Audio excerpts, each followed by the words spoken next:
Oi, gente! Antes de assistir o vídeo, olha, inscreva-se no canal e também dê o seu like. Isso é muito importante pra gente, tá bom? Olha, curta bastante o nosso vídeo e que Deus abençoe você. Continua a sessão pela fé. Olha lá, ó. Pela fé. Quem lembra como fala isso aqui mesmo? A palavrinha só. Pistei, pela fé. É o substantivo nodativo na língua grega. Pela fé. Pode ser pela fé, pode ser com a fé, pode ser na fé. O dativo pode ser traduzido de três formas: em, com e por. Aqui no caso, a única forma de traduzir, melhor forma de traduzir seria por, né? Então ficou pela fé. Mas não seria errado dizer com a fé ou na fé. É que o melhor é pela fé mesmo, que encaixa melhor, né? Pela fé. Então olha lá o que diz o texto lá. Pela fé, Noé, divinamente instruído acerca dos acontecimentos que ainda não se viam, e sendo temente a Deus, aparelhou uma arca para a salvação da sua casa, pela qual condenou o mundo e se tornou herdeiro da justiça que vem da fé. Então é um versículo pequeno, conhecido, os irmãos conhecem bem, e eu, olhando o versículo, eu extraí verdades óbvias que saltam dele. As verdades que eu mencionei, eu já pronunciei essas verdades na semana passada, vocês viram que elas são óbvias. São verdades que estão aí no versículo. O nosso papel não é inventar uma verdade da nossa cabeça e tentar fazer com que ela se encaixe no texto. Isso é errado. A gente chama isso de exegese. Então, qual a diferença? A exegese, ela tira, ela extrai. É a exegese, ela extrai algo do texto. Agora, a exegese, ela insere algo no texto. Ela coloca algo dentro do texto. E nós não podemos fazer isso, né? Não podemos. Nós temos que tirar algo do texto, porque o texto é divino, é de origem divina. São palavras que o Espírito Santo escolheu para nos instruir. Então nós temos que ter um respeito muito grande pelo texto sagrado. Nós não vamos, é claro, ninguém vai ser bibliólatra, adorar uma linha, ou uma página, um livro, é claro que não. Mas nós respeitamos porque sabemos que a origem desse texto é divina. Ele falou por meio dos escritores. Deus falou por meio dos autores humanos. E isso não é invenção nossa. A Bíblia usa essa linguagem. Mateus, ele fala: então se cumpriu o que Deus disse por meio do profeta. A Bíblia fala isso, usa essa expressão. Da parte do Senhor por meio do profeta. É uma expressão típica de Mateus. Da parte do Senhor por meio do profeta. Então, quando nós lemos essa expressão, da parte do Senhor por meio do profeta, nós aprendemos que a origem da Bíblia é divina, mas ela tem uma causa instrumental, que é o profeta. Ele não fala da cabeça dele, ele fala o que Deus instrui, aí ele fala. Então, essas coisas que nós dizemos aqui para vocês, não é invenção da nossa cabeça. Não tem o que fazer, vou inventar uma doutrina cristã. Não é isso. O que nós falamos para vocês tem um fundamento escriturístico. Essa expressão, por exemplo, da parte do Senhor por meio do profeta, ela mostra uma dinâmica de origem, de instrumentalidade, da origem da palavra. Isso, e nós aprendemos com isso. Então, nós ensinamos essas coisas. Aqui é a mesma coisa. Da parte do Senhor por meio do profeta. O profeta quem é? O autor de Hebreus, o escritor de Hebreus. Ele fala da parte do Senhor. Então nós entendemos que é palavra de Deus trazida à luz por meio de homens. Bem, eu separei então aqui 3 verdades. A primeira delas, 4 verdades, né? É a seguinte: o homem de fé é divinamente instruído. Onde está isso aqui no texto? Como é que eu tirei isso? Hã? Hã? Brincadeira, né? Perguntar isso para vocês é até zombar da inteligência de vocês, né? Perguntar isso para vocês. É só olhar a primeira linha. Pela fé, divinamente instruído. Então, aprendemos uma lição importante sobre o homem de fé. O homem de fé é divinamente instruído. É diferente do incrédulo. O incrédulo aprende ou não? Aprende alguma coisa ou não aprende nada? Aprende. Mas qual é a fonte do ensino dele? O mundo. O que mais? O diabo. O que mais? Siga o seu coração. O que mais? Coração. São esses os mestres do mundo, não são? A cultura anti-Deus instrui o homem incrédulo. O coração dele o instrui, o coração pervertido e corrupto. O diabo o instrui. Os seus amigos que têm conceitos absurdos e tolos o instruem, ele acredita em tudo. É assim que funciona o homem incrédulo. Ele tem instrução também. Ele é burro. Ele tem instrução. Mas essa instrução não presta para nada. São fábulas, são bobagens. São coisas que Deus zomba da sabedoria do mundo. Deus ridiculariza, Deus ri da sabedoria do mundo. Ele zomba delas, da sabedoria. Então, mas o mundo é instruído assim. Já o homem de Deus não. O homem de Deus ele é divinamente instruído. É Deus quem o instrui. É de Deus que vem o seu conhecimento. Mas o mundo olha esse conhecimento e fala, isso é bobagem. E zomba disso. Nós sabemos que não é bobagem. Na época de Noé, ele foi divinamente instruído e zombaram dele. O que aconteceu no final? Só sobrou ele e a família. E é o que vai acontecer de novo. Muito bem. O texto aí fala então de Noé e existem algumas alusões a Noé no Novo Testamento. Não são muitas, mas temos algumas alusões a Noé e eu quero mencioná-las para lembrar vocês, tá bom? Onde Noé aparece? Noé aparece no Novo Testamento em Mateus 24, pastor Nicolas coloca lá, Mateus 24, 37 a 39. Então aí aparece Noé no Novo Testamento pela primeira vez. E um texto que os irmãos já conhecem, Mateus 24, todo crente já decorou, né? Porque é um capítulo muito importante para a esperança cristã, o capítulo 24 de Mateus. Mateus 24, 37 a 39, olha lá. Olha só o que diz aqui. 37. Pois assim como foi nos dias de Noé, também será a vinda do Filho do Homem. Então ele está falando do passado como um referente, como um modelo para o futuro. Olha o que aconteceu na época de Noé, vai acontecer quando o Filho do Homem voltar.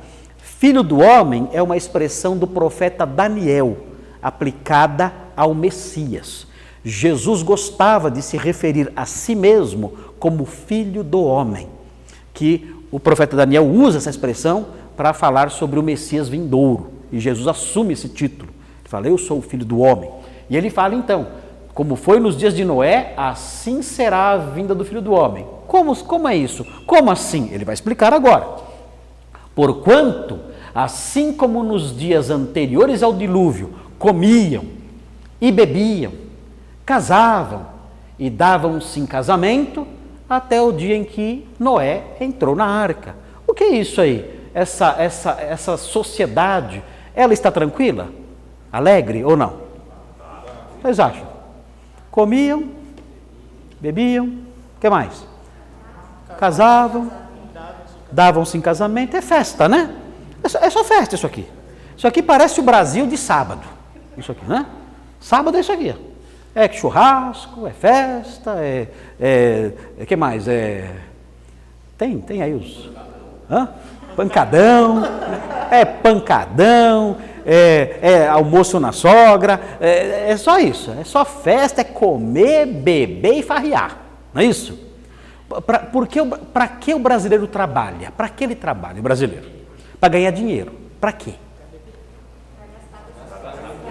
Não. Comer, beber e farrear. Comer, beber e farrear. Você vê a pessoa no aperto lascado ali, morando em condições difíceis, não quero saber, o que eu quero é garantir o meu final de semana, né, para comer, beber e farrear. É isso aí. É essa sociedade que se instalou nos dias de Noé e que nós vemos instalada hoje. O objetivo do homem moderno é só o prazer, só isso. Só prazer. Ele trabalha, porque ele estuda, porque o jovem incrédulo estuda. Para quê? Para ter sucesso na vida. Para quê? Para quê? Comer, beber e farrear. É isso aí. Eu quero é festa, eu quero ter dinheiro para eu poder curtir, para eu viajar, para eu ir onde eu quiser, eu quero me divertir. É isso. Essa é a mentalidade do mundo. E aqui essa mentalidade é retratada. Você ia falar? Sim, aqui você falou que o texto demonstra uma sociedade cheia de paz. Eu não lembro se foi Jesus ou foi Paulo que falou, quando no tempo do fim, Sim. quando vocês falarem paz, repentina destruição Sim. sobre vós. É isso aqui. Isso aqui é uma paz imensa, não é? Olha como esse versículo os incrédulos gostam, ó. Comer, beber e farrear. Só festa, casavam, davam-se casamento. Isso aqui é o que querem. Os incrédulos só pensam nisso aí. E o que aconteceu então? Até o dia em que Noé entrou na arca. E não perceberam. Estava comendo, bebendo, tudo bêbado. Só festa. Não perceberam, senão quando veio o dilúvio e os levou a todos. O que significa levou a todos? Matou todo mundo. Aqui é um eufemismo, né? Matou todo mundo, não ficou um. Assim será também a vinda do Filho do Homem. Vai ser desse jeito. É assustador, né? Uma coisa meio, põe medo, né? E Jesus então pega o episódio de Noé para dizer, olha, isso aqui vai se repetir um dia. Isso aqui um dia vai acontecer de novo. Vamos ver outro texto aí, que fala sobre Noé? Lucas 3,36. O que é Lucas 3,36? Eu acho que é só uma alusão rápida só para vocês verem aí. É Lucas 3,36. 3,36. É só uma menção rápida só. Lucas 3,36, olha lá. Salá, filho de Cainã, Cainã, filho de Arfaxade, Arfaxade, filho de Sem. Esses vocês já conhecem, né? Sem, este filho de Noé, que era filho de Lameque. O Lameque bonzinho, não é o Lameque mau, não. Tem um Lameque que é mau, né? Esse é o Lameque bonzinho. E aí vai, Lameque, filho de Metusalém, Metusalém, filho de Enoque, e aí então tem a genealogia de Noé. Olha lá, Sem gerou Arfaxade, Arfaxade Cainã, e assim vai em frente. É aí a genealogia dos semitas. Então menciona Noé aí também. Outro texto é 1 de Pedro 3, 18 a 20, que fala de Noé também. 1 de Pedro 3, 18 a 20. São só 4 textos só, que falam de Noé, mais hebreus, né? Então são 5. Esses 4 mais hebreus. Então 1 de Pedro 3, 18 a 20. 3, 18 a 20. Isso. Vamos ver aí. Pois também Cristo morreu uma única vez pelos pecados, o justo pelos injustos, para conduzir-vos a Deus, morto sim na carne, mas vivificado no Espírito, no qual também foi e pregou aos espíritos em prisão, os quais noutro tempo foram desobedientes, quando a longanimidade de Deus aguardava nos dias de Noé, enquanto se preparava a arca, na qual poucos, a saber 8 pessoas, foram salvos através da água. É um texto intrigante esse aqui, né? Então, Jesus pregou aos espíritos na prisão. Então, ele foi até a prisão dos espíritos e fez um apelo, quem aí quer se converter? E os espíritos, tudo, eu aceito, e foram à frente cantando, vem já, vem já. Não, nada a ver isso aí, né? Bobagem isso aí. Isso aqui significa apenas, é um texto intrigante assim, mas esse texto significa apenas que nos dias de Noé as pessoas foram desobedientes. As pessoas foram desobedientes e os espíritos dessas pessoas, onde está aqui? Aqui. Os espíritos dessas pessoas estavam nos dias em que Pedro escreveu estavam em prisão, em juízo. Mas Jesus, volta para o 18. Aqui. Jesus, aqui ó, morto sim na carne, mas vivificado pelo Espírito, no qual também foi e pregou aos Espíritos.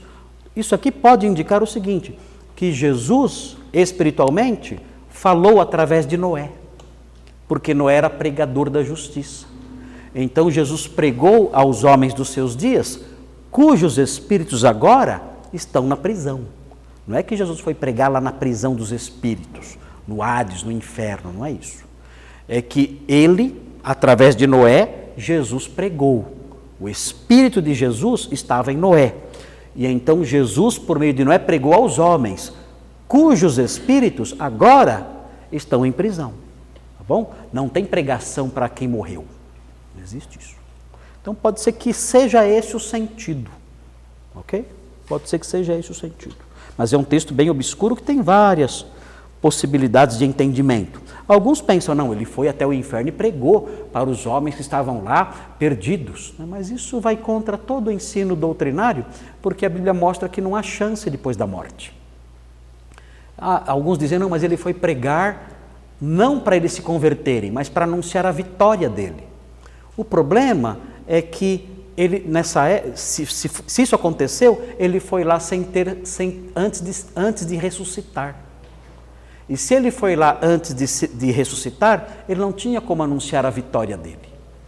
A vitória dele só anunciou depois que ressuscitou. Então como é que ele poderia chegar lá e anunciar a vitória dele se ele não tinha ressuscitado ainda? Não tinha sentido isso. Então parece que a melhor explicação é essa mesmo. Jesus, por meio de Noé, pregador da justiça, anunciou a verdade àqueles homens. Jesus falou por meio de Noé que era um profeta, que era um pregador da justiça. E ele pregou aos homens, cujos espíritos agora, hoje, nos dias de Pedro e até hoje, estão em prisão, ou seja, estão sob juízo de Deus. Tá? Acho que essa é a melhor explicação. Sim. É errado eu interpretar que quando a palavra fala que pregou os espíritos em prisão, significa dizer que os homens estavam com pecado, porque o pecado escraviza. Não. Porque aí é os espíritos deles. E quando o espírito no sentido de as almas dessas pessoas. As almas dessas pessoas agora estão sob juízo.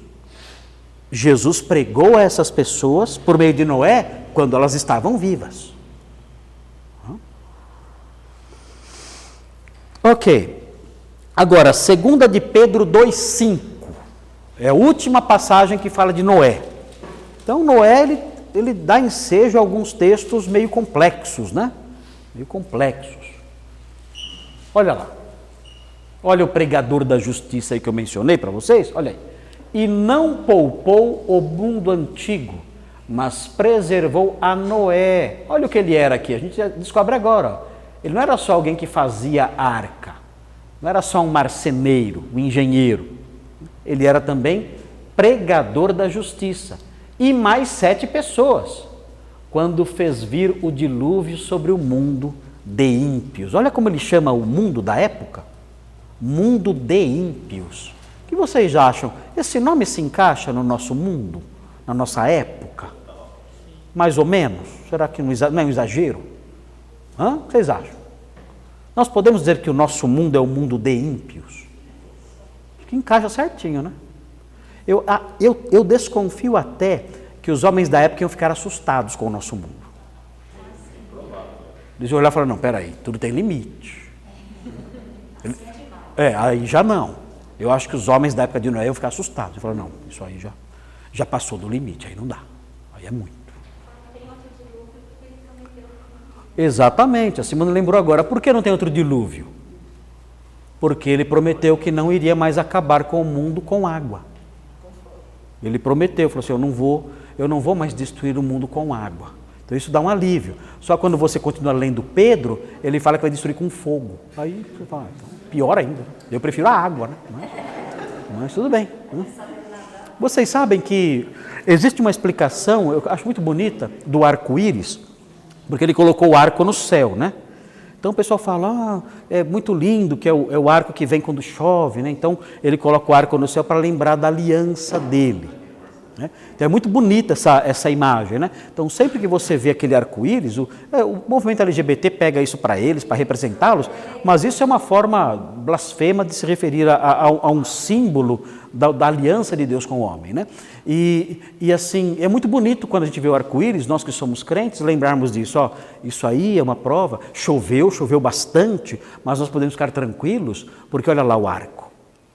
Deus colocou no céu uma lembrança de que ele não vai acabar com o mundo por meio da água, acabar com o mundo por meio da água novamente. Agora, além de haver consolo, existem intérpretes, acho que já disse isso uma vez aqui, em outro momento, existem intérpretes que dizem que o arco-íris, ele além de engendrar conforto e tranquilidade, ele também engendra temor, porque o arco é um arco para lembrar que o flecheiro, o guerreiro, colocou o arco para descansar por um tempo. Aquele arco simboliza o arco do Deus guerreiro, que com suas setas feriu o mundo por meio do dilúvio. E ele colocou o arco de lado por enquanto. Falei? Acho que em Gênesis 6, né? Faz tempo já, né? Mas é interessante isso aí. É um arco que consola, graças a Deus, nós estamos seguros em termos de dilúvio. Mas, por outro lado, é um arco que lembra, esse arco é de um guerreiro. E esse arco está guardado, está descansando, está encostado. Mas o guerreiro um dia vai se levantar e vai pegar o arco de novo. Esse guerreiro seria quem? Quem seria o guerreiro? Deus. É o arco dele. Nós temos que esquecer a ideia do Deus Papai Noel. Ele não é Papai Noel. Deus não é Teletubby, ursinhos carinhosos, não é. Não é o Deus fofinho, azul bebê, não é. Deus é retratado na Bíblia como um grande general. Ele é o Senhor dos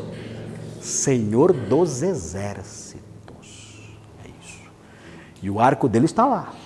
Então, quando nós olharmos, é para sentir alívio e, ao mesmo tempo, Senhor. Até quando? Porque um dia ele vai pegar o arco de novo. Eu, na verdade, não vejo a hora. A hora que o Senhor pegar o seu arco, aí nós vamos ver a soberba dos ímpios, né? Aí será tarde.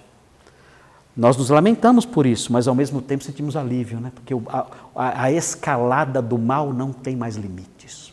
Não tem mais. Não tem mais. Muito bem, então aí tem os 4 textos sobre Noé que há no Novo Testamento, além de Hebreus 11, ok? Agora, vamos olhar então para essa questão de ser instruído. Olha aí, ele foi instruído, volta lá, divinamente instruído acerca do quê? Acerca dos acontecimentos que ainda não se viam. Nicolas, pastor, coloque o versículo 20 e o versículo 22 do mesmo capítulo, porque o versículo 20 e o 22 do mesmo capítulo fala sobre a fé também ligada a algo que iria acontecer. É importante isso. Aqui a fé é referente a algo que vai acontecer. E isso acontece aqui no versículo 7, ele tinha fé acerca de acontecimentos que iriam acontecer, que iriam ocorrer. E agora no 20, pela fé igualmente, Isaac abençoou a Jacó e a Esaú acerca de coisas que ainda estavam por vir. Então, a fé tem um componente que olha para o futuro.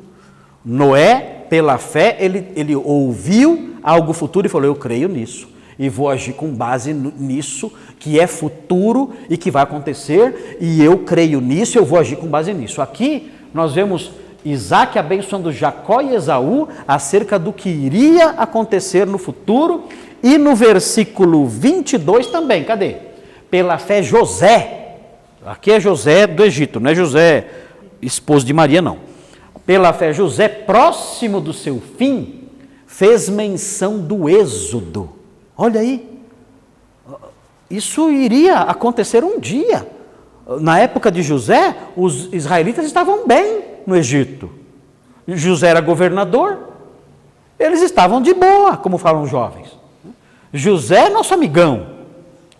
Ele nos protege, nos dá tudo, nos deu a melhor terra, a terra de Gósen, a melhor terra que tem no Egito. Mas depois que José morreu, se levantou um outro faraó que não conheceu José. E aí começou a opressão. Quanto tempo durou a opressão? 400 anos. Os opressores, né, deviam ser americanos, né?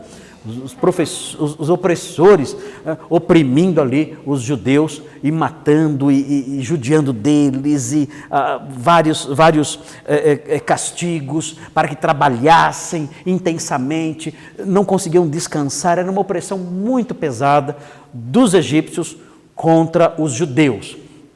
Agora, José, antes disso tudo acontecer, o texto diz que ele fez menção do êxodo dos filhos de Israel, bem como deu, olha só a fé que ele teve, bem como deu ordens quanto aos seus próprios ossos. Ele disse, olha, quando isso acontecer, quando vocês saírem daqui, levem o meu caixão junto, levem os meus ossos, que eu não quero que meus ossos sejam permanentemente enterrados, sepultados aqui no Egito. Eu quero que vocês me levem para a terra prometida.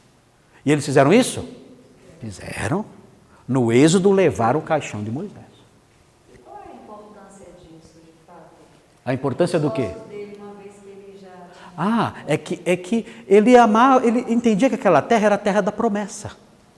Ele queria ser enterrado lá porque certamente ele estava, aqui o texto não fala, mas ele certamente tinha esperança de ressurreição. Então ele pensava, quando eu ressuscitar, eu quero me levantar na terra prometida aos meus ancestrais. Deus são enterrados dessa maneira, né? Porque eles querem ser enterrados naquele local onde a ressurreição. Judeu. É que assim, ele era judeu, né? Sim, mas ele tinha outra fé, né? Do que o dos judeus. Não, José não. José aqui, ele cria no Deus verdadeiro. É o José do Egito. É o José que nós aprendemos sobre a vida dele em Gênesis 35, 37, né? 37 em diante. Ele era crente, cria no Deus verdadeiro, era filho de Jacó, ele era um homem fiel a Deus. Ele não tinha outra fé. Ele não adorava os deuses egípcios. Não, ele não, mas eu estou dizendo assim, mas ele, no caso, ele tinha uma fé que era dos judeus da época também, que não tinha ainda vindo Jesus, né? Isso. A fé que ele tinha era uma fé até onde a revelação tinha sido dada. Ele não conheceu Jesus, nem ouviu falar, mas ele sabia da promessa de um Messias, ele sabia da promessa de uma terra, ele sabia da promessa de abençoar as nações, ele sabia disso tudo. Profecia ou sonho? Não, porque isso tudo tinha sido dito aos patriarcas. Isso tudo tinha sido passado de geração para geração, pelos patriarcas. Abraão, Isaac, Jacó, ele foi instruído nessas coisas. Era o que a gente chama de tradição oral. Os pais iam passando para os filhos isso. E eles então iam engendrando a fé nas crianças. No caso, José foi um homem muito leal a Deus. Ele aprendeu profundamente a verdade divina por meio aí, certamente, do conhecimento do que tinha acontecido, né, no passado e tudo mais. É que nós não temos o costume de tradição oral, nós não temos isso. Mas no passado, algumas culturas atuais têm ainda isso. Mas isso é muito forte no passado. Os antigos contavam as coisas e passavam para os filhos, e os filhos aprendiam a reproduzir o que ouviam dos seus pais exatamente do mesmo jeito, porque aquilo era repetido sempre. Então o pai sentava com as crianças embaixo de uma árvore, por exemplo, e ele contava uma história dos seus ancestrais. E ele contava essa história não uma vez só, mas contava essa história várias e várias vezes para as crianças. As crianças não tinham joguinho de internet, nada disso, né? Esse era um momento muito gostoso até das crianças ouvirem. E elas ouviam aquilo diversas vezes. Quando elas cresciam, elas faziam o mesmo com seus filhos. Com uma fidelidade, assim, uma perfeição completa. E do jeitinho que os pais tinham falado. E aquilo então passava para outra geração, que aprendia do mesmo jeito, com toda exatidão. Então a fé de Abraão, a fé de Noé, a fé de Sem, isso tudo foi sendo passado para gerações posteriores. E permaneceu. José era um homem fiel a Deus, ao Deus de Noé, ao Deus de Sem, ao Deus de Jacó, ao Deus de Abraão. Era um homem fiel a isso. Eu experimentei um pouco da tradição oral quando era pequeno. Quando eu era garoto não tinha internet, nada disso. E a minha nona tinha recebido muitas histórias do meu bisnono, né? O pai dela, né? E ela sentava comigo quando eu era pequeno e ela contava histórias para mim. Dezenas de vezes. Todo dia que eu ia na casa dela. Eu falava, vovó, nona, não era vovó era outra. Mas nona, conta aquela história. E ela contava a história. E eu aprendi a contar a história do jeitinho que ela contava, com a mesma entonação nas palavras. Sem querer eu aprendi. Ela falava assim, quando apareceu essa pessoa? Aí depois, quando eu ia contar essas histórias, eu fazia igualzinho. Quando apareceu? Ficava na cabeça. Então, a tradição oral é uma coisa muito forte. Ela transmite a coisa de forma inerrante. E foi isso que aconteceu com esses homens do passado. Depois Moisés registrou, né? Aí ficou registrado por escrito. Mas eu pensei assim, como que ele soube? Agora ele explicou, porque quando fala José fez missão, você já lembra que José era um cara também que interpretava sonhos. Mas não é o caso aqui, não. Não, ele sabia da importância da terra, e ele fala, eu sei que vocês vão voltar para lá, porque Deus prometeu que a terra é de vocês. Quando vocês voltarem para lá, eu sei, eu creio nisso. É a fé, pela fé, ele disse isso. Quando vocês voltarem, levem meus ossos. Talvez, pensando, um dia eu vou me levantar, e eu quero estar nessa terra quando eu ressuscitar. Talvez, por causa disso. Mas ele não queria ficar no Egito, não. Tradição oral? É possível que sim. É. Os povos antigos. Eu falei para vocês, no Brasil tem. No Brasil tem.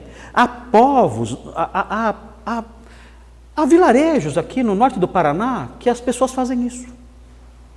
Pessoas simples, que não têm luz elétrica, comunidades de pescadores. Os velhinhos sentem e começam a contar para as crianças histórias do passado. E isso passa de geração para geração. Isso é muito forte. Tradição oral é algo muito forte. E na Bíblia isso existiu. Ok? Muito bem. Veja o que diz o texto, voltando lá então, para o 7. Isso. Pela fé, Noé, divinamente instruído acerca de acontecimentos que ainda não se viam, então ele aprendeu algo que iria acontecer e agiu com base nisso. Agora, pergunto aqui para vocês, nós fomos instruídos, nós que estamos aqui, nós fomos instruídos por Deus acerca de coisas que vão acontecer? Sim. Quem nos instruiu? Quem nos instruiu? Deus nos instruiu por meio da palavra. Agora, notem bem, Noé, quando ele foi instruído sobre o que iria acontecer, isso no futuro, isso mudou o presente para ele? Sim, ele começou a viver com base no que iria acontecer no futuro. E com a gente, pode ser assim também? Tem que ser assim. Tem que ser assim. Eu fui instruído acerca de coisas que vão acontecer no futuro. Isso muda o meu modo de viver no presente. Com Noé foi assim. Ele foi instruído acerca de coisas que iriam acontecer no futuro. Isso mudou o presente dele. Ele começou a construir uma arca. Então, é muito importante isso na questão da fé. A fé, aqui em Hebreus 11, o texto de Hebreus 11 mostra o seguinte, olha, a fé, ela envolve também o conhecimento que Deus nos dá acerca de eventos vindouros. E é verdade. Nós cremos que Cristo vai voltar. O que mais nós cremos sobre o futuro?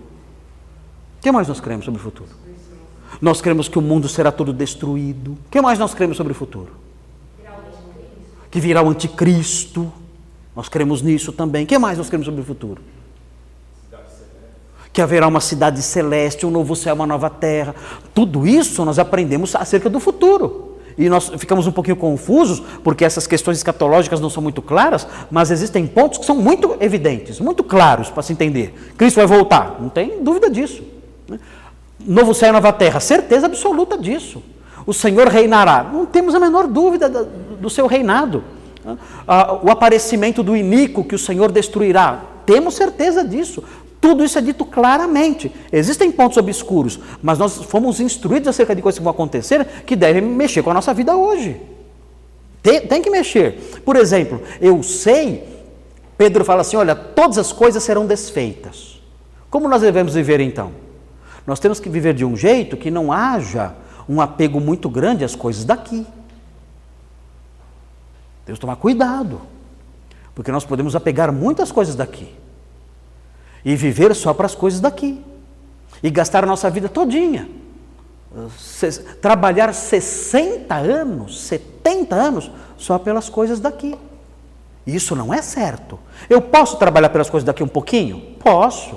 Eu posso ter um patrimônio? Posso.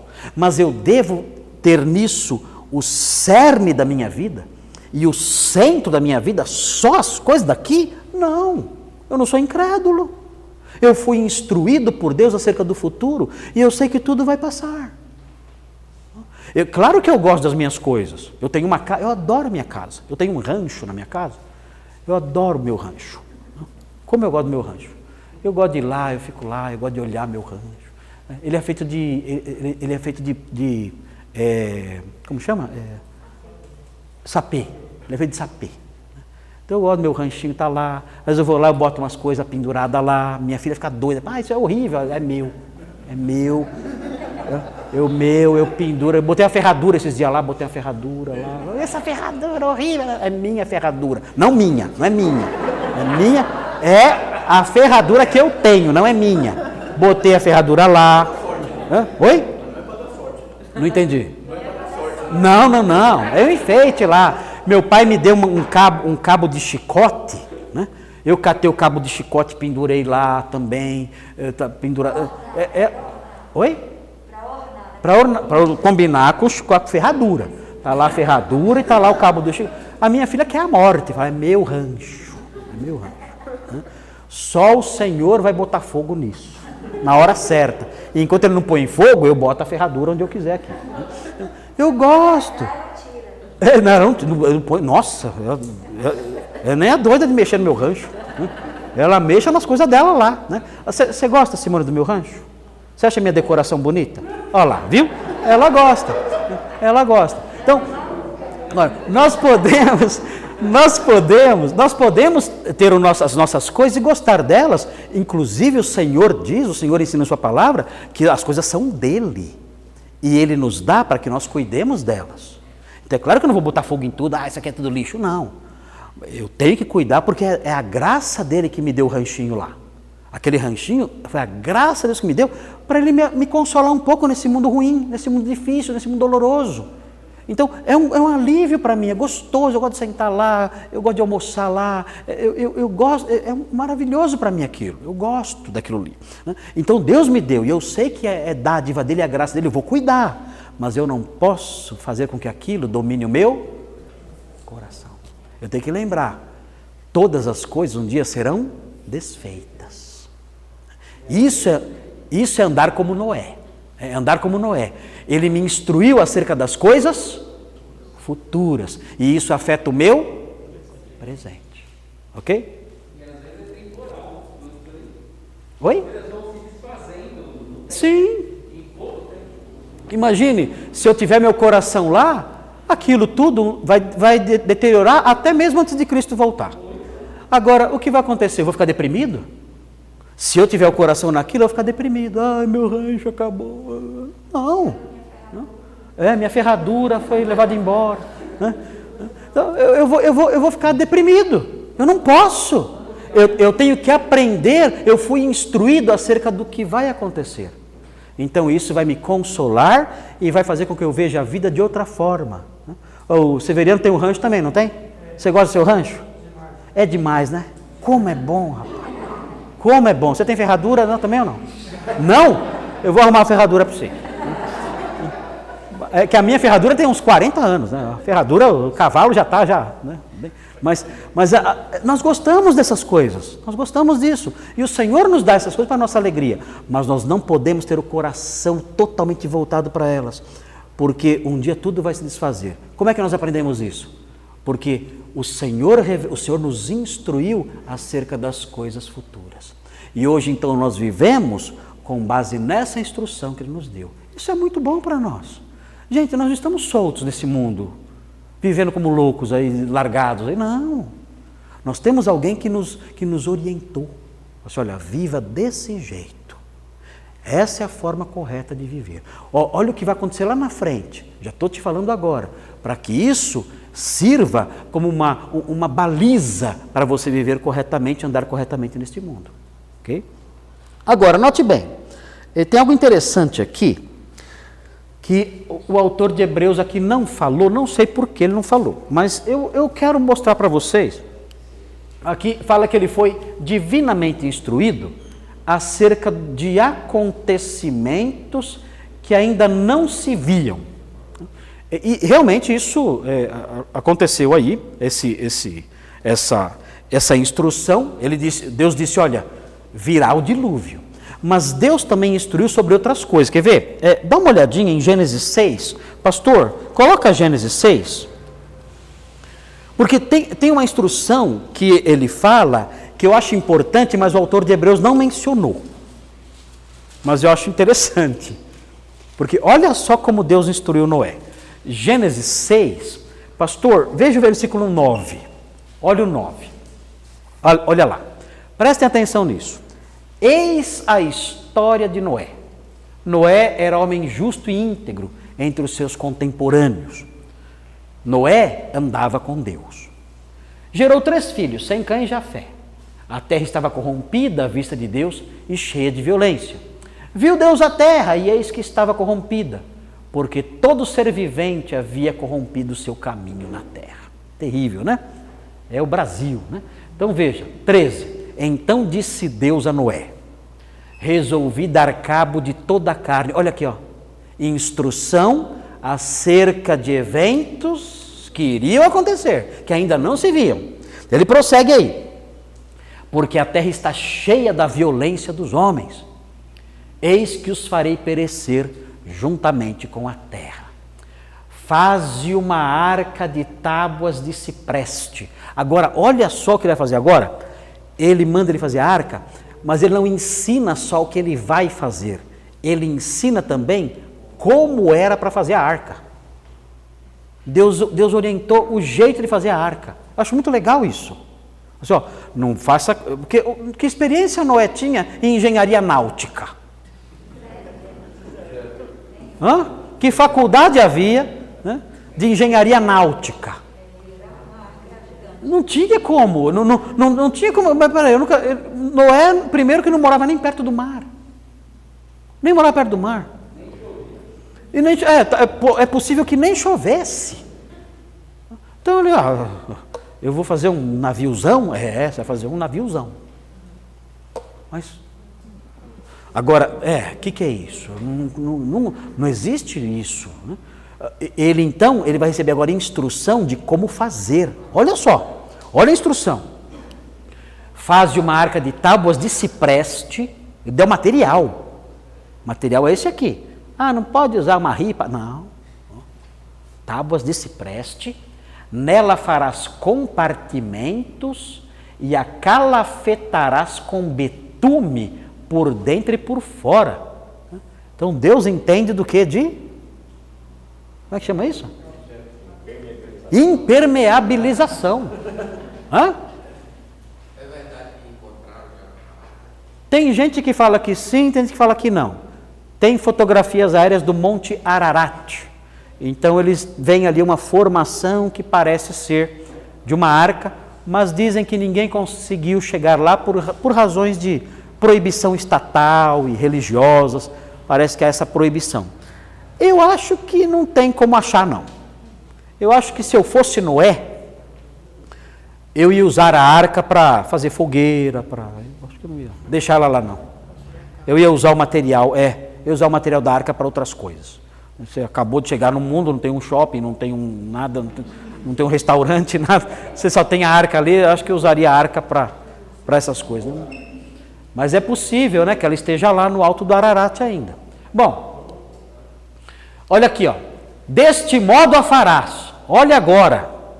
Olha a instrução de um engenheiro. Olha aqui, ó.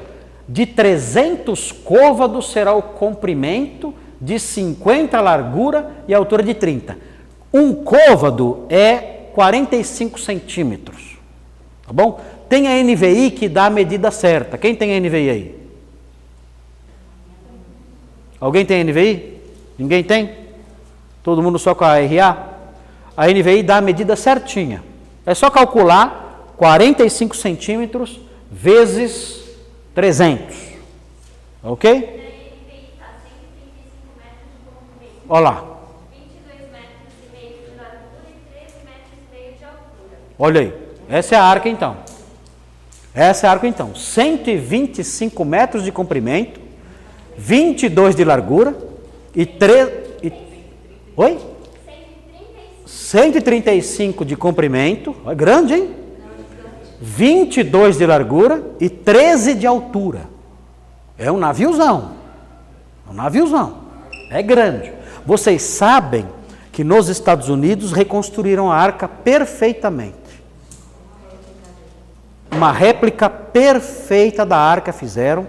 Você pode visitar, entrar nela, colocaram animais ali, claro, não animais de verdade, colocaram animais ali, para você ter uma ideia de como os compartimentos todos. Você visita a arca, você tem uma visão clara de como era realmente a arca de Noé. Eles obedeceram, eles fizeram do jeitinho que a Bíblia manda fazer.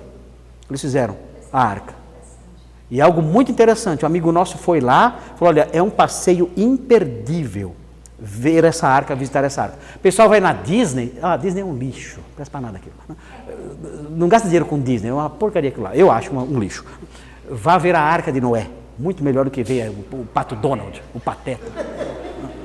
Okay. Então veja aqui. Olha, farás ao seu redor uma abertura de um côvado de altura. Uma abertura de um côvado de altura, a porta da arca colocarás lateralmente, farás pavimentos na arca, um embaixo, um segundo e um terceiro, 3 andares, né? Contigo, cadê? Tá, 17. Porque estou para derramar águas em dilúvios sobre a terra, para consumir toda a carne em que há fôlego de vida debaixo dos céus. Tudo que há na terra perecerá. Que instrução sobre o que aconteceria no futuro. Continua. Contigo, porém, estabelecerei a minha aliança. Entrarás na arca, tu e teus filhos, e tua mulher e as mulheres de teus filhos. De tudo que vive, de toda a carne, 2 de cada espécie, macho e fêmea, farás entrar na arca para os conservares vivos contigo. Mais um pouquinho. Das aves segundo as suas espécies, do gado segundo as suas espécies, de todo o réptil da terra segundo as suas espécies, 2 de cada espécie virão a ti para os conservares em vida. Leva contigo de tudo que se come, ajunta-o contigo, ser-te-á para alimento, e ti a eles. Assim fez Noé, consoante a tudo o que Deus lhe ordenara. Noé obedeceu tudo, detalhe por detalhe, tudo. E isso nos leva ao segundo ponto, que já está quase acabando o nosso tempo, mas eu quero mencionar rapidinho aqui. O homem de fé obedece a Deus. Ok? Esse negócio da pessoa que vive a vida torta e fala, no meu coração Deus sabe a fé que eu tenho. É um safado mentiroso, é um hipócrita. Não existe isso. Deus, eu vivo a vida torta e Deus sabe a fé que eu tenho. Mentira, você não tem fé nenhuma. Porque a fé, o homem de fé, ele faz o quê? Obedece. Onde está isso em Hebreus? Pela fé, Noé, divinamente instruído acerca dos acontecimentos que ainda não se viam, e sendo temente a Deus, fez o quê? Aparelhou uma arca. Ele obedeceu. Era um homem de fé? Era. Se ele era um homem de fé, consequentemente ele era temente a Deus. Não tem como separar. Eu sou um homem de fé, mas eu... Não existe esse monstro que vocês ouvem falar por aí, da pessoa que tem fé e tem a vida torta. Não existe isso. O homem de fé, ele é temente a Deus. Se ele não é temente a Deus, a fé dele é só conversa, é só um aglomerado de frases ocas, sem valor nenhum. A fé é propriedade de quem é temente a Deus. O homem de fé, ele teme a Deus e ele é obediente. Não adianta enfeitar o pavão por aí. Ele tem essa vida torta, ele é assim e tal, mas ele tem uma fé muito forte. Mentira! A fé que ele tem é a fé que o mundo inventou, é a fé que o diabo inventou e botou na cabeça dele. Porque a fé de que a Bíblia fala, ela é propriedade de quem é temente a Deus e obedece. É assim. Mostra-me sua fé. Como? Pelas suas obras. Como é que eu mostro que eu tenho fé? Pelas minhas obras. Que obras? Obras de obediência. Se isso não existe, a sua fé é morta, é mentirosa, não presta para nada. Uma fé morta não presta para nada. É só conversa, é só palavras jogadas ao vento. Não tem valor nenhum. Mesma coisa se você tem um pitbull em casa morto. Para que ele serve? Banguela. Um pitbull banguela. Para que serve um pitbull banguela? É para nada. Eu tenho pitbull. Olha lá. Pitbull, né? Sem dente. Não vale nada. Pitbull morto. Não é para nada. Eu tenho um pitbull em casa. Está morto. Daí. Não presta para nada isso aí. Joga isso aí no lixo. Assim é a fé morta. Ela não produz nada, ela não obedece, ela não teme a Deus. É lixo. É uma fé que não presta para nada, é coisa da cabeça da pessoa só, é coisa que o mundo alimenta isso aí. É a fé morta que está apodrecendo e que só serve para ser jogada no lixo. Se a sua fé é assim, jogue no lixo essa fé, porque a fé verdadeira é outra. A fé verdadeira é propriedade de quem teme a Deus e, consequentemente, obedece. É importante obedecer ou não? Quem sai ganhando quando obedece? Quem sai ganhando quando obedece? Perguntar para vocês. Vamos supor que Noé diz assim, uma arca de 135 de comprimento, eu acho que eu vou diminuir um pouquinho, fazer uma de, sei lá, uns 90 tá bom, não tá? 90 tá bom. 22 metros de largura, acho que uns 4, 5 metros, acho que dá. Betume por dentro e por fora? Não dá demão só por fora? Por dentro acho que não há necessidade. Deus está exagerando. O que ia acontecer? Fala para mim o que iria acontecer. Se ele não obedecesse cada detalhe do que foi ordenado. O que iria acontecer? Com ele e com a família. Todo mundo ia morrer. Desgraça geral. Pergunta. Por que os crentes caem muitas vezes em desgraça geral, na família, no trabalho e outras coisas? Por que muitas vezes eles caem em desgraça completa? Por quê? Nem sempre é por isso. Mas eu conheço, eu sei. Mas muitas vezes o crente cai em desgraça completa porque não obedeceu o que Deus falou. Deus fala, faça isso. Veja bem. Faça aquilo. O mundo mudou, eu sou mais moderno. Faça isso. Eu acho que é a nossa mentalidade. E cai na desgraça completa. Eu já quero ser feliz, né? Exatamente. Eu quero fazer o que eu quero. A arca é grande, a arca de 135 metros é grande demais. Deus é muito radical. Acho que uma arquinha de uns 15 dá. Tá bom. Faça de 15 e entra nela. Quando vier o dilúvio, o problema é seu. E o dilúvio vem? Sempre vem. E a arquinha de 15 aguenta? Aguenta. Fazer uma de compensado. Vamos fazer uma arquinha de compensado? Aglomerado. Vamos? Se preste é caro. Né? Fazer uma arquinha mais diferente, né? Passar uma laca nela. É linda, mas na hora que vier a tempestade, aguenta? Não aguenta. Então, muitas vezes, nós crentes entramos em situações desesperadoras por uma razão só. Nós não obedecemos.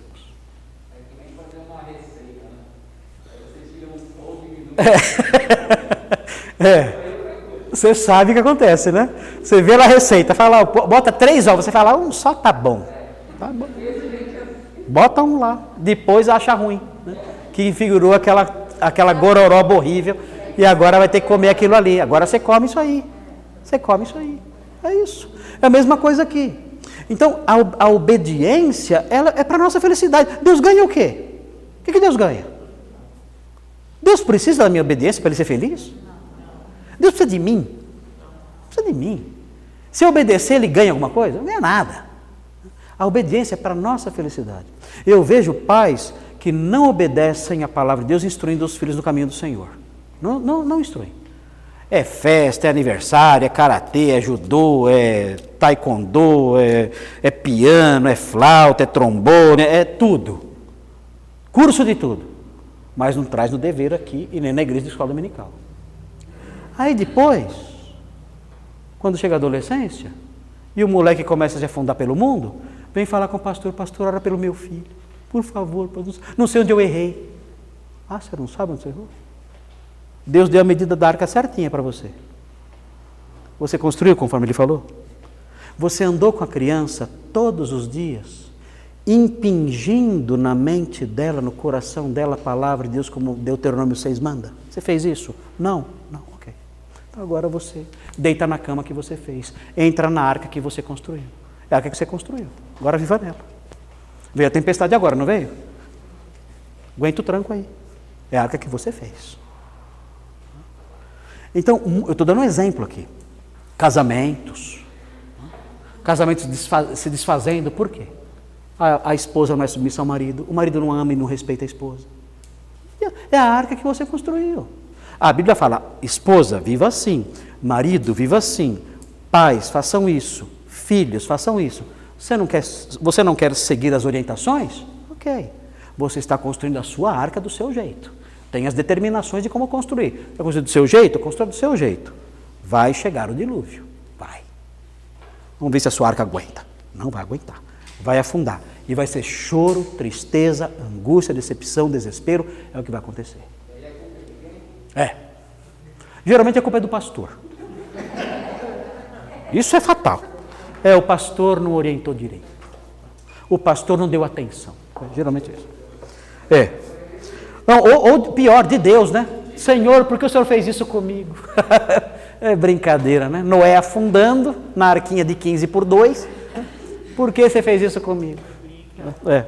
Isso é piada. Bom, rapidinho aqui. Note bem uma coisinha aqui. Para acabar.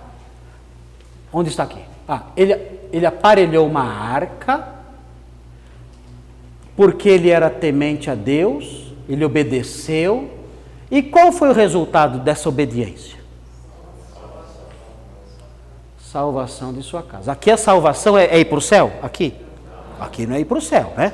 Aqui a salvação é terrena. É claro que certamente a família, quando viu aquilo, pensou, eu vou servir o Deus do papai, né? Sem Cão e Jafé, deve ter pensado, eu vou servir o Deus do papai. Porque olha só, como o Deus do papai é gracioso e nos livrou e nos protegeu. Pode ser que isso tenha acontecido. Pode ser. Né? Especialmente o Sem, né? Sem, ele recebe bênçãos especiais na história da redenção e tudo mais. Mas aqui, o texto está falando de um benefício presente. Olha, Noé foi obediente porque era temente a Deus, e os benefícios, ele não esperou morrer para colher. A sua família colheu os benefícios aqui, desde já. Isso acontece com a gente? Acontece. As bênçãos nossas são só bênçãos que a gente vai desfrutar lá no céu? Não. Deus abençoa aqui também. Quando eu sou obediente aqui, muitas vezes Ele me protege e me abençoa aqui. E Noé mostra isso, a história de Noé mostra isso. Ele foi obediente, porque foi temente a Deus, e o resultado foi benefício para toda a sua casa.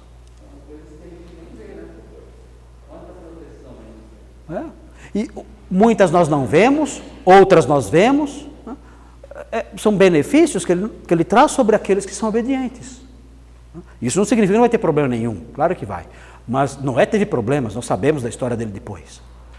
Mas o principal, uma bênção grandiosa, a sua família desfrutou, que foi se livrar das águas do dilúvio. Isso ela desfrutou.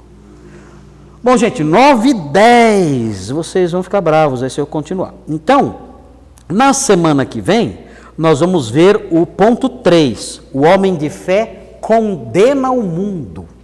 Olha lá, pela qual condenou o mundo. Pastor, eu condeno o mundo? Se você é uma pessoa de fé, você condena o mundo. De que jeito? Nós vamos aprender. E por último, o homem de fé se torna herdeiro. Olha lá. Se tornou herdeiro da justiça que vem da fé. Mas herda o que esse homem? Nós vamos ver o que Noé herdou, tá bom? Mas é isso aí. Na semana que vem nós vemos o ponto 3 e o ponto 4, aí terminamos esse versículo, tá bom? Vamos fazer a oração para terminar? Qual será a nossa oração em face do que aprendemos? Senhor, eu quero ser igual a Noé. Como eu quero ser igual a Noé? Viu? Eu quero. Tirando o episódio da bebida, esse eu já passei já. Esse eu já passei. O episódio da bebida eu já passei. Né? Não quero mais saber disso. Né? Já passei o episódio da bebida quando era moleque, nunca mais na minha vida quero chegar perto daquilo. Mas nas outras coisas eu quero ser igual a Noé. É tão bonito, né? Olha, quando vê Gênesis, é que o Nicolas apagou lá, não dá para mostrar mais. Mas quando fala que ele andava com Deus, isso é muito bacana. O meu herói é Noé e Enoque. Né? Um deles voa, né? Enoque voa, né? E subiu aos céus. Noé não voa, mas navega. Então são heróis maravilhosos. Né? Então, nós temos que ter esses modelos. Eles estão aí para isso. É para isso. Então, podemos orar agora, terminando o nosso tempo aqui hoje, dizendo, Senhor, eu sei que Noé não foi perfeito, né? A gente viu, você lembrou aí do episódio triste, né? Episódio triste da bebida dele, né? Que acontece depois, é vergonhoso, né? Coisa humilhante. Mas nós... mas ele bebeu mesmo, né? Ele ficou caidão lá. Gostoso. Isso eu sei, né? Mas tô fora, né? Porque quem não veio na aula não sabe da minha história e estão preocupados aí. Quando eu era garoto, eu bebi muito, sem saber, um suco de uva lá maravilhoso, e quando eu desencostei, eu me afastei do balcão, eu vi que eu estava bêbado, não conseguia andar. Pode ser que Noé não sabia, né, como eu, né, mas eu não quero mais aquilo. Foi bom, nunca mais eu fiquei bêbado na vida. Eu tinha 14 anos de idade, nunca mais fiquei bêbado na minha vida. Mas esse lado é ruim. Mas o lado de Noé, que eu quero destacar, é essa piedade, andar com Deus, né, ser um homem de fé. E temos que orar pedindo isso, Senhor, eu quero ser como Noé, eu quero ser obediente. O texto fala que ele obedeceu em tudo. Ali, cada detalhezinho ele observou com atenção, fez tudo o que Deus mandava. Eu quero ser assim também. Quem não quer ser assim? Qual é o crente que não quer ser assim? É o que eu quero para a minha vida. É o que dá sentido para mim, é poder viver uma vida que agrada a Deus. É só isso que importa. Então temos que orar pedindo isso ao Senhor. Senhor, dá-me a graça de viver como Noé viveu. Sendo um homem de fé, piedoso, obediente. Concede-nos essa graça. Vamos fazer essa oração então antes de ir embora, tá bom? Senhor Deus, nós sabemos que nenhum dos homens da Bíblia foi perfeito. Sabemos que eles falharam, cometeram erros, muitas vezes erros grosseiros. Nós olhamos e vemos que eram pecadores como nós somos, sujeitos às mesmas paixões e quedas que nós. Nós vemos isso nesses homens, não são super-heróis, não são perfeitos, não tinham uma auréola em torno da cabeça. O único perfeito foi o Senhor Jesus. Nós sabemos disso. Mas, ó Deus, nós queremos pedir que naquilo que esses homens demonstraram a ação da sua graça na vida deles, nós queremos que nesse aspecto nós possamos imitá-los. E pedimos que o Senhor nos ajude. Nós que estamos aqui, homens, mulheres, moços, moças, pedimos que o Senhor nos ajude para que sejamos como Noé, o Noé descrito no capítulo 6 de Gênesis, diferente dos homens da sua geração, obediente ao Senhor, fazendo tudo conforme a sua palavra especificou. E com isso mostrando que tinha uma fé verdadeira, que era temente ao Senhor, e agindo assim, toda a sua família foi beneficiada. Muito obrigado por esse exemplo e ajuda-nos, porque nós queremos ser assim também. Nós queremos ter essa fé do homem temente ao Senhor. Queremos ter essa fé que obedece. Queremos ter essa fé que, ao obedecer, beneficia os nossos queridos. Queremos ter essa fé que nos distingue do mundo. Queremos ter essa fé que faz com que andemos com o Senhor. É isso que pedimos. Nós temos, claro, Senhor, tantos desejos neste mundo. Precisamos de saúde, precisamos de recursos, precisamos de mais dinheiro, precisamos de melhores condições em tantas ocasiões da vida. Mas, diante de tudo isso, o que nós mais pedimos, acima de todas essas coisas, é que o Senhor, na sua graça infinita, nos conceda a bênção de Noé, de andarmos com o Senhor, sendo diferentes dos homens desta geração. Em nome de Jesus pedimos. Amém. Oi pessoal, eu espero que vocês tenham gostado do vídeo e olha, por favor, não esqueçam de dar o seu like, não esqueçam de se inscrever no nosso canal, isso é muito importante para nós, e também não se esqueçam de compartilhar. O nosso objetivo é divulgar a palavra de Deus e queremos que você seja um cooperador aí trabalhando com a gente nesse esforço de fazer a mensagem do Senhor chegar o mais distante possível ao maior número de pessoas, tá bom? Contamos com vocês. Tchau, tchau.